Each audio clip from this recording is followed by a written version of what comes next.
Good morning friends. आज हम super TET 2024 जिसमें हमारा विषय है शिक्षण कौशल। इसमें हमारा टॉपिक था प्रारंभिक शिक्षा के नवीन प्रयास। आज हमारी क्लास है 9th, ठीक है। इससे पहले क्लास थी हमारी जो 8, उसमें हम प्रारंभिक शिक्षा के नवीन प्रयास के बारे में ही कुछ टॉपिक्स को हम क्लियर कर चुके थे। ये हमारी क्लास कौन सी है? 2 है। किसकी? प्रारंभिक शिक्षा के नवीन प्रयास की, जिसमें हम कुछ और टॉपिक को पढ़ेंगे, ठीक है। हमने पहले के टॉपिक पढ़ चुके थे सारे के सारे, operation black board, P most, basic शिक्षा, ये सभी। अब हम 8 जो टॉपिक है हमारा, इसके बारे में पढ़ेंगे। जो हमारा टॉपिक है कस्तूरबा गांधी बालिका विद्यालय, आज इसके बारे में डिस्कस करेंगे, हम पढ़ेंगे। और 9 है हमारा टॉपिक है 9। ये है SOPT, जो हमारा कब आया था? 1993 में आया था। तो ये हमारा, इसको हम क्या बोलते हैं? Special instruction programme for primary teacher, ठीक है। और 10 है हमारा मध्याह्न भोजन योजना, जिसको हम बोलते हैं मिड डे मील। ये हमारी 1995 में आई थी। इन टॉपिक के बारे में हम पढ़ेंगे, ठीक है। हम पढ़ेंगे इसमें टॉपिक SOPT, ठीक है। तो इसमें हमारा फर्स्ट पॉइंट है प्रतिवर्ष 4.5 लाख प्राथमिक अध्यापकों को प्रशिक्षित करना ही इनका लक्ष्य था। इस प्रोग्राम में क्या था कि प्रतिवर्ष मतलब हर वर्ष, क्या था? प्रतिवर्ष मतलब हर वर्ष 4.5 लाख प्राथमिक अध्यापक, जो प्राथमिक अध्यापक थे, उनको प्रशिक्षित करना, मतलब कि उनको शिक्षित करना, ठीक है। ये किसके अंदर था? हमारा SOPT के अंदर था। नेक्स्ट है हमारा इसमें पॉइंट ऑपरेशन ब्लैक बोर्ड की दक्षता का विकास करना, ठीक है। नेक्स्ट है हमारा इसमें पॉइंट स्टूडेंट टीचर को अधिगम अपनाने के लिए प्रोत्साहित करें। स्टूडेंट्स को टीचर जो है अधिगम अपनाने के लिए प्रोत्साहित करें, ओके। और लास्ट है हमारा व्यापक व सतत मूल्यांकन। इसमें हमारा क्या है? व्यापक और सतत मूल्यांकन भी होना चाहिए, ठीक है। ये टॉपिक में और ज़्यादा तो कुछ है नहीं, बस आपका मेन इम्पोर्टेंट इसके अंदर थोड़ा यही है कि SOPT कब आया था, कौन से सन में आया था, या इसकी शुरुआत कौन से सन में की गई थी। तो इसकी शुरुआत हमारी 1993 से 94 में की गई थी, ठीक है। अब आपका नेक्स्ट टॉपिक आता है कस्तूरबा गांधी। इसमें हमारा नेक्स्ट टॉपिक है कस्तूरबा गांधी बालिका विद्यालय। ये कौन से सन में आया था हमारा? ये आया था हमारा 2004 में, ठीक है। तो इसकी शुरुआत किसने की थी? भारत सरकार ने। कौन से सन में? 2004 में, ठीक है। जो कस्तूरबा गांधी बालिका विद्यालय है, इसकी शुरुआत किसने की? भारत सरकार के द्वारा की गई 2004 में, ठीक है। इसका उद्देश्य क्या था? इसका उद्देश्य था महिला की शिक्षा में सुधार लाना व समाज के कमजोर वर्गों की लड़कियों को शिक्षा का अवसर देना, ठीक है।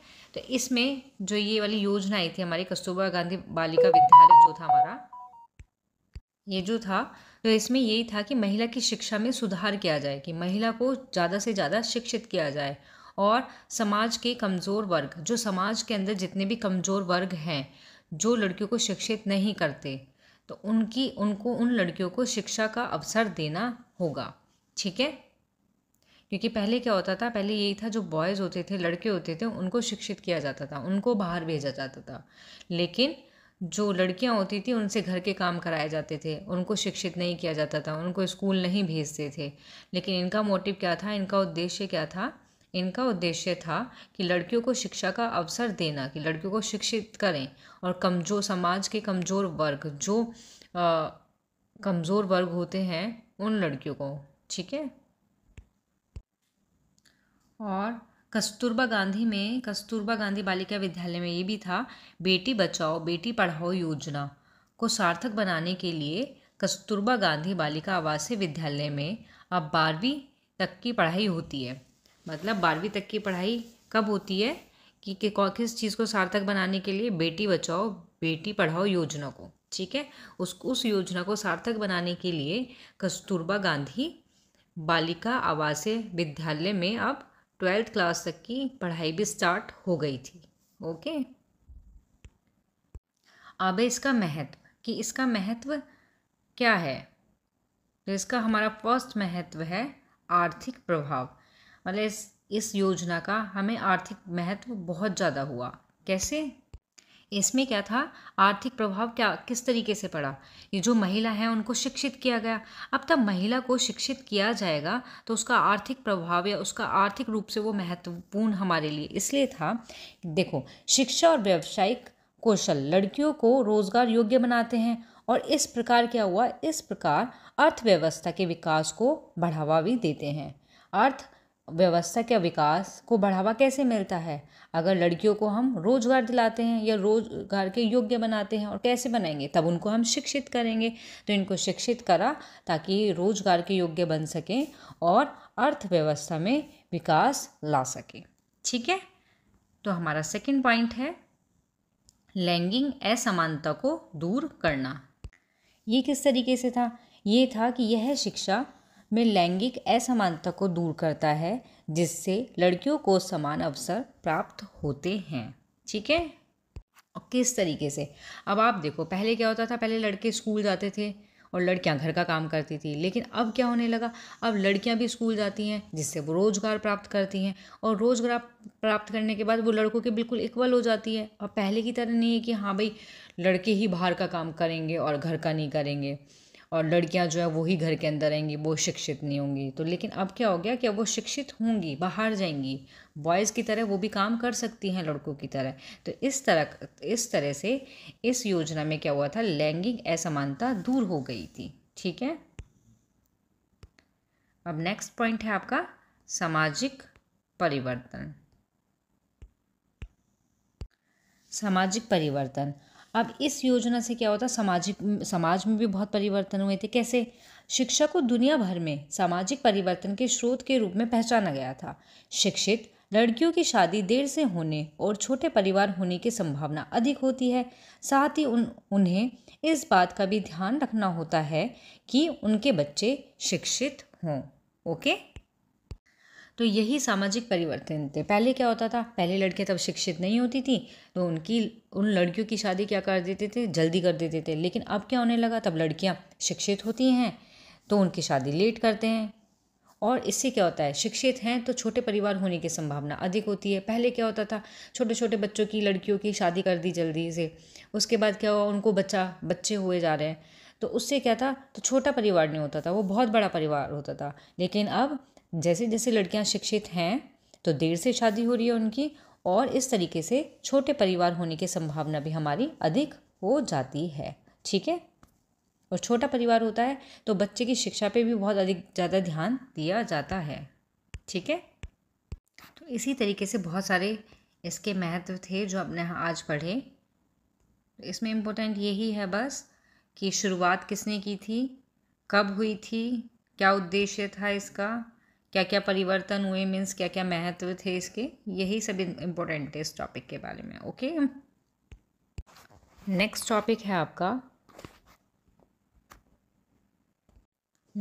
आपका मिड डे मील प्रोग्राम। ठीक है, ये वाला आपका जो योजना थी, मिड डे मील जो प्रोग्राम था आपका, ये हमारा कौन से सन में आया था? ये आया था हमारा 15 अगस्त 1995 में। ये योजना जो है इसका प्रारंभ किया गया था।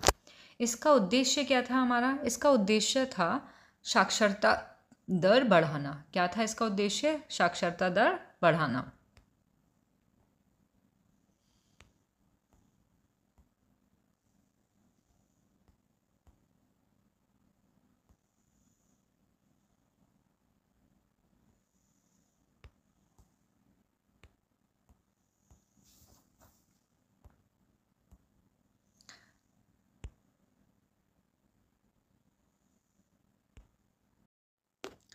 नेक्स्ट पॉइंट है इसमें कि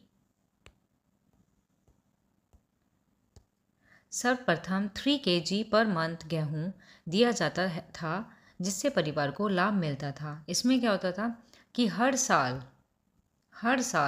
3 किलो, हर महीने 3 किलो गेहूँ दिया जाता था, जिससे परिवार को लाभ मिलता था। जो गेहूँ मिलता था वो परिवार के पास जाता था और जिससे उनकी फैमिली को लाभ मिलता था। ओके, नेक्स्ट पॉइंट है, नेक्स्ट पॉइंट है 1 सितंबर 2000, यहाँ 1 आएगा, 2001 में विद्यालय में पका भोजन मिलने लगा।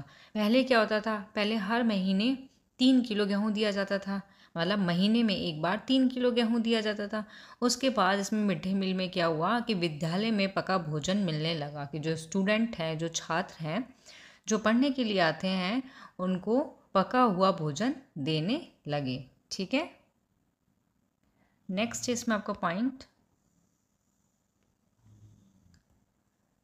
नेक्स्ट पॉइंट है 1st to 5th क्लास के स्टूडेंट, जो पहली कक्षा से 5वीं कक्षा के जो स्टूडेंट थे, विद्यार्थी थे, जो उनको 100 ग्राम प्रतिदिन पका हुआ भोजन दिया जाता था। जो भी छात्र थे उसमें, उनको जो भोजन दिया जाता था उसकी मात्रा कितनी होती थी, उसकी मात्रा होती थी 100 ग्राम। ठीक है, उसके बाद आपका आता है नेक्स्ट पॉइंट, 6 to 8 क्लास के स्टूडेंट को 150, मतलब 150 ग्राम जो खाना था वो दिया जाता था प्रतिदिन, मतलब प्रतिदिन उनको वितरित किया जाता था भोजन, कितना, 150 ग्राम। तो प्राइमरी लेवल में कितना किया जाता था, प्राथमिक विद्यालय में 100 ग्राम, और उच्च प्राथमिक में कितना किया जाता था, 150 ग्राम डेली बच्चों को। ओके, अब आपका नेक्स्ट आता है इसके अंदर इसके उद्देश्य। तो इसके उद्देश्य आपके क्या क्या थे, बच्चों को विद्यालय आने के लिए आकर्षित करना।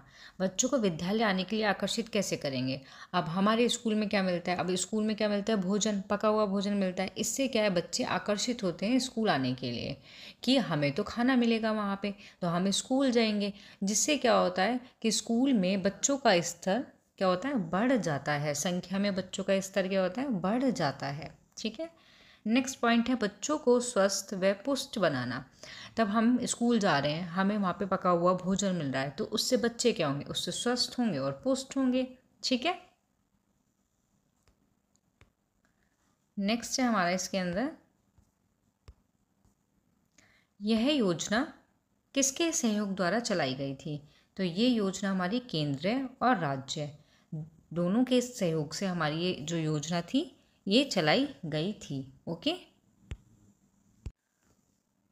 ये जो मिड डे मील योजना थी ये सबसे पहले कहाँ चली थी, भारत के तमिलनाडु में। भारत में जो तमिलनाडु हमारा राज्य है, यहाँ पर ये सबसे पहले स्टार्ट की गई थी। सबसे पहले पका हुआ जो भोजन था बच्चों को कहाँ दिया गया था, तमिलनाडु में दिया गया था। इस योजना की यहाँ पे क्या हुई थी, स्टार्टिंग हुई थी। ओके, और इस योजना में ये भी था कि ये जो योजना में जो खाना बनाया जाता है, जो खाना बनाया जाता है, जो पकाने का काम किया जाता है, वो ग्राम पंचायत की देख रेख में किया जाता है। जो बच्चों के लिए खाना बनता है उसको ये नहीं कि टीचर्स बना रही है, उसको ये कि जो ग्राम पंचायत होती है उसके देख रेख में ये खाना जो है बनता है। और इस खाने में क्या था कि इसमें सुनिश्चित किया गया था कि भोजन में कम से कम 450 कैलोरी, मतलब 450 कैलोरी होनी चाहिए, और 12 ग्राम, मतलब 12 ग्राम प्रोटीन होना चाहिए। कि हमारा भोजन इस तरीके का होना चाहिए कि उसके अंदर 12 ग्राम, मतलब 12 ग्राम तो प्रोटीन होनी चाहिए हमारी, प्रोटीन होनी चाहिए हमारी, और 450 कैलोरी हमारी होनी चाहिए उसमें। ओके, नहीं, इसमें ये जो था ये मैंने 1 लिखाया था, ये 1 नहीं है। तो विद्यालय में जो पका हुआ भोजन बच्चों को मिलने लगा था, ये करेक्ट आंसर है आपका इसका, कि 1 सितंबर 2004, मतलब 1 सितंबर 2004 को विद्यालय में पका हुआ भोजन मिलने लगा था। ठीक है, 2001 नहीं है, यहाँ पे 2004 ही है। ओके, इस योजना के तहत ये भी था कि हर सप्ताह, एक सप्ताह में 4 दिन चावल और 2 दिन गेहूं से बने हुए भोजन दिए जाएंगे। ठीक है, बहुत सारे हैं इसके ऐसे पॉइंट। इसमें ये भी था कि जो खाद्यान्न की गुणवत्ता है उसकी जांच की जाएगी। ये नहीं है कि किसी भी तरीके के गेहूं की क्वालिटी ली और बच्चों के लिए खाना बना के दे दिया, ऐसा नहीं था। जो खाद्यान्न था, जो खाना था, उसकी गुणवत्ता की भी जांच इसमें की जाती है, जो मिड डे मील था इसमें। इसी तरीके से इसके बहुत सारे उद्देश्य और हैं, जैसे मैंने पहले बताया था कि बच्चों को विद्यालय आने के लिए आकर्षित करना, स्वस्थ व पुष्ट बनाना और साक्षर बनाना। तो इसी तरीके से बहुत सारे हैं कि नामांकन में उनके वृद्धि करना, बच्चों की उपस्थिति में वृद्धि करना, बच्चों के पोषण स्तर में सुधार करना। तो ये बहुत सारे इसके अंदर पॉइंट इसी तरीके के आ जाते हैं, लेकिन इसमें मेन इम्पोर्टेंट यही है आपका कि ये प्रारंभ कब हुआ था,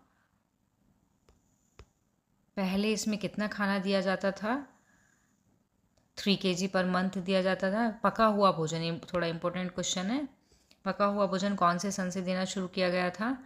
और प्राइमरी लेवल में आपका बच्चों को एक दिन में कितना दिया जाता है, प्रतिदिन कितना दिया जाता है, 6 to 8 में कितना दिया जाता है, इनके उद्देश्य। और ये सबसे पहले कौन से राज्य में स्टार्ट किया गया था, शुरू किया गया था, तो ये इम्पोर्टेंट है, जो है तमिलनाडु में। कहाँ पे स्टार्ट किया गया था ये सबसे पहले स्टार्ट कहाँ किया गया था आपका, तमिलनाडु में, तमिलनाडु में, ठीक है, स्टार्ट किया गया था। हमारा नेक्स्ट टॉपिक है आपका संपूर्ण साक्षरता अभियान। कौन सा, संपूर्ण साक्षरता अभियान। इसकी स्थापना कब की गई थी, 5 मई 1988, मतलब 5 मई 1988 में की गई थी। इसका एक प्रेरक वाक्य था, जो मोस्ट इम्पॉर्टेंट है, क्वेश्चन आ जाता है कि प्रेरक वाक्य, संपूर्ण साक्षरता अभियान का प्रेरक वाक्य कौन सा था, 1 पढ़ाए 1। क्वेश्चन आ जाता है 1 पढ़ाए 1 संपूर्ण साक्षरता अभियान का क्या है, एक प्रेरक वाक्य है, ठीक है। इसका उद्देश्य था 15 से 35 साल के सभी निरक्षर लोगों को साक्षरता देना। मतलब कि जितने भी निरक्षर लोग थे, जो साक्षर नहीं थे, कौन सी एज के, 15 से 35 साल के बीच की उम्र के जितने भी लोग थे, उन सबको क्या था, इनका मोटिव, इनका एम, उद्देश्य क्या था इनका, कि उन सभी को साक्षर बनाया जाए, ठीक है। नेक्स्ट नोट करके लिखना कि इनका मोटिव ये भी था कि महिला की शिक्षा पर विशेष बल दिया जाए, कि महिला जो है उनकी शिक्षा पर भी विशेष बल दिया जाए, ठीक है। आगे आपका इसमें आता है केरल में 1989 में सबसे पहले संपूर्ण साक्षरता अभियान की घोषणा की गई थी। क्वेश्चन आपका इस तरीके से आ सकता है इसमें कि सबसे पहले संपूर्ण साक्षरता अभियान की घोषणा कहाँ की गई थी, कौन से राज्य में की गई थी, तो ये केरल में की गई थी। और कौन से सन में की गई थी आपकी, 1989 में, ठीक है। 1988 में तो ये क्या था, स्थापना हुई थी इसकी, लेकिन केरल राज्य में इसकी घोषणा कब की गई थी, 1989 में, ओके। इसके और भी उद्देश्य हैं, जैसे फर्स्ट है आपका नागरिक को आत्मनिर्भर बनाना, कि इनका मोटिव, इनका उद्देश्य ये भी था कि जो नागरिक हैं उनको आत्मनिर्भर बनाया जाए, ठीक है। नेक्स्ट है आपका शिक्षा से वंचित होने की वजह को पहचानना और जागरूकता फैलाना। आगे इसमें है तो आपका उद्देश्य कि शैक्षिक क्षेत्र में लैंगिक, सामाजिक और क्षेत्रीय असमानताओं को दूर करना या कम करना। ये उसी की तरह है आपका कि शैक्षिक क्षेत्र में, शिक्षा के क्षेत्र में जो लैंगिक असमानता थी, मतलब वही लड़कियों और लड़कों वाली, उनको दूर करना, कि ये नहीं है कि भाई लड़कियों को घर का काम ही करना है, लड़कों को बाहर का काम करना है, उनको पढ़ाएं, उनको स्कूल भेजें, ऐसा नहीं था। तो इसमें भी यही था कि लड़कियों को भी शिक्षित किया जाए, महिला को भी शिक्षित किया जाए, जिससे लैंगिक असमानता क्या है, दूर हो जाएगी। और इसी तरीके से सामाजिक और क्षेत्रीय हर तरीके की असमानता को इसमें क्या किया था, दूर करने का उद्देश्य था। इसमें आपके और भी बहुत सारे पॉइंट्स थे कि जो प्रौढ़ व्यक्ति की बुनियादी आवश्यकता पर बल दिया जाए कि जो प्रौढ़ व्यक्ति होते हैं उनकी जो बुनियादी आवश्यकताएं होती हैं उन पर भी बल दिया जाए। और इसमें और भी थे कि इस अभियान में मनोरंजन संस्कृति कार्यक्रम को सम्मिलित किया जाए, मतलब मिलाया जाए। ठीक है, कुछ और हैं जो मैं ओरली बता रही हूँ कि इस अभियान में श्रमिक जो थे, छात्र थे, शिक्षक थे, व्यापारी थे आदि को समस्त वर्गों से सक्रिय सहभागिता की आवश्यकता भी महसूस की गई थी कि इनकी सहभागिता भी होनी चाहिए। इस तरीके की सहभागिता को क्या किया था कि आवश्यकता को क्या किया था, महसूस किया गया था। ठीक है, और इसमें ये भी था कि 1995 1995 तक 8 करोड़ निरक्षर प्रौढ़ों को कार्यरत साक्षर प्रदान करने का लक्ष्य निर्धारित किया गया था। कि इसमें क्या लक्ष्य निर्धारित किया गया था कि 1995 तक, ये स्टार्ट कब हुआ था आपका, 1988 में स्टार्ट हुआ था, लेकिन 1988 से 1995 तक 8 करोड़, कितने, 8 करोड़ जितने भी निरक्षर प्रौढ़ थे उन सभी को साक्षर बनाना ही या साक्षरता प्रदान करना इनका एक लक्ष्य था जो इन्होंने निर्धारित किया था। ओके,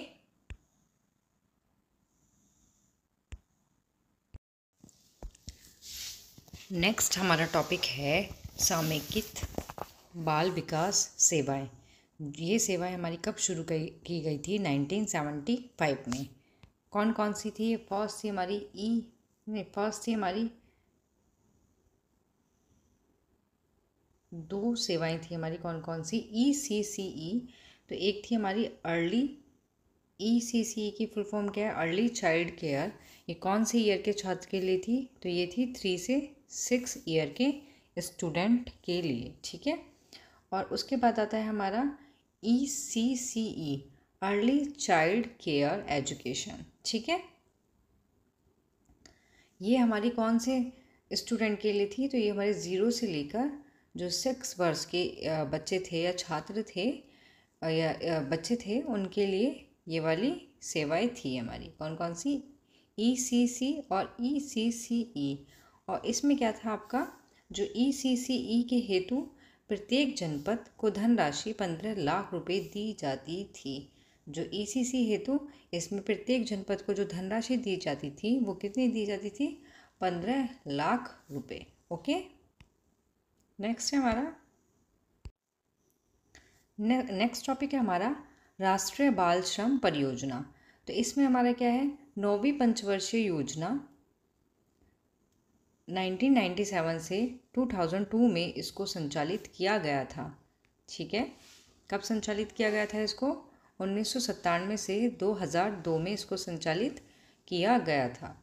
इसका मुख्य लक्ष्य क्या था, बाल श्रमिक का पुनर्वास और समस्या का पूर्ण रूप से उन्मूलन करना, ये इसका मुख्य उद्देश्य था।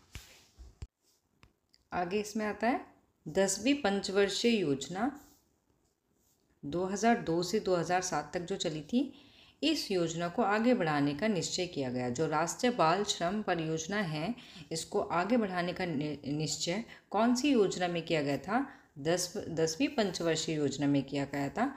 कौन से सन में किया गया था, 2002 से 2007 तक। ठीक है, आगे आता है आपका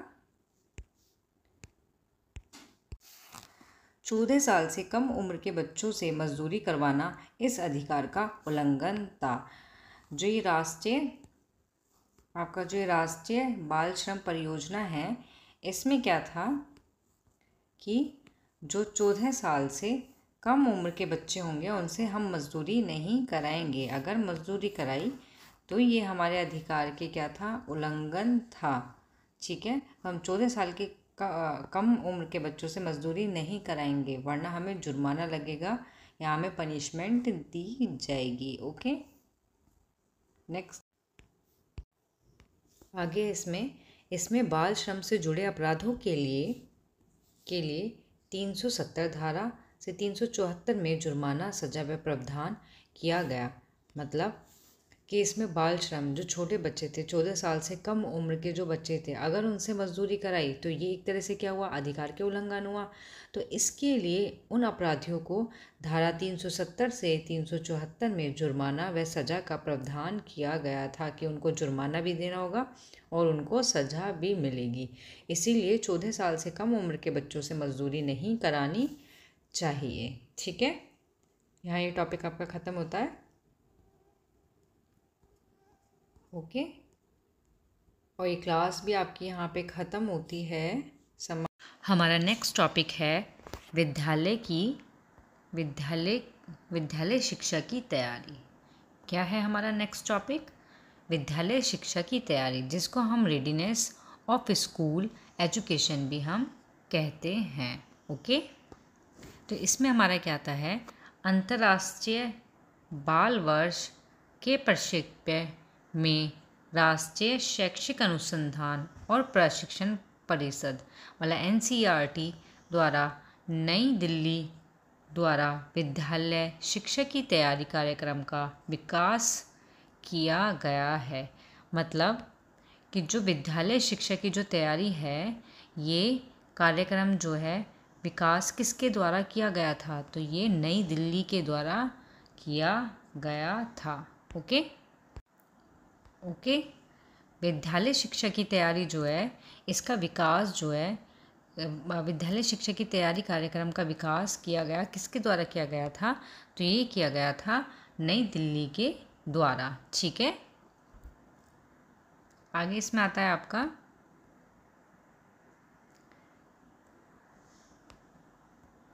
इस कार्यक्रम का मुख्य उद्देश्य था 6 वर्ष की आयु में बच्चों की स्कूली शिक्षा के लिए तैयार करना।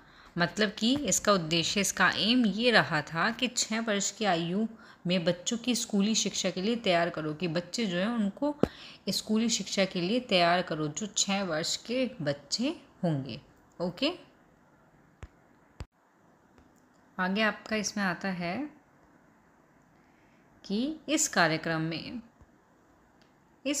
में 3 क्षेत्रों पर विशेष बल दिया गया है। जो ये आपका कार्यक्रम था, ये आपका कार्यक्रम है विद्यालय शिक्षा की तैयारी, रेडीनेस ऑफ स्कूल एजुकेशन।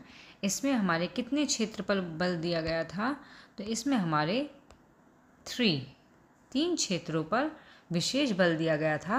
वो बल हमारे कौन कौन से थे? नंबर 1 व्यक्तित्व एवं सामाजिक तैयारी, नंबर 2 शैक्षिक तैयारी, नंबर 3 मनोरंजनात्मक, सृजनात्मक, शाब्दिक, अशाब्दिक भाषा कौशल। ये 3 क्षेत्र थे इस कार्यक्रम में जिन पर बहुत ज़्यादा विशेष बल दिया गया था। ओके,